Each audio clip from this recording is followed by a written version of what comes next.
logistik untuk wilayah Kabupaten Aceh Besar tahun 2024 secara resmi kami nyatakan.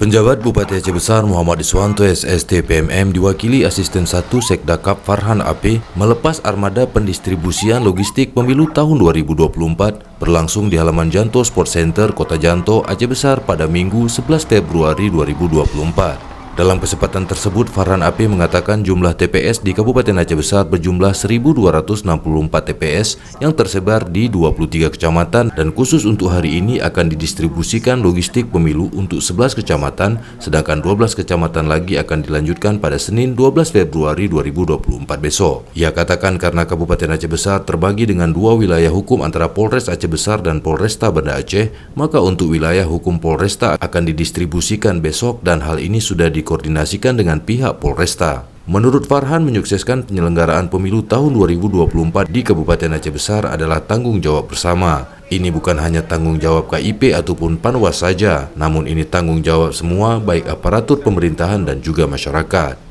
Dirinya berharap distribusi logistik pemilu tahun 2024 bisa berjalan dengan lancar dan ia juga meminta kepada pihak kepolisian untuk dapat mengawal distribusi logistik ini sampai ke tujuan atau kecamatan, sehingga pada H-1 dapat didistribusikan ke TPS-TPS tiap kampung.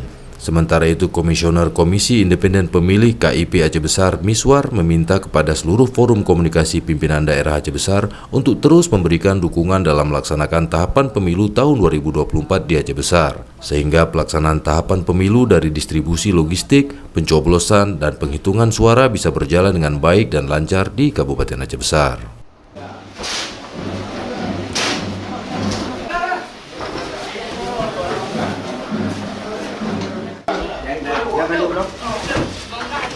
Yang gede ya.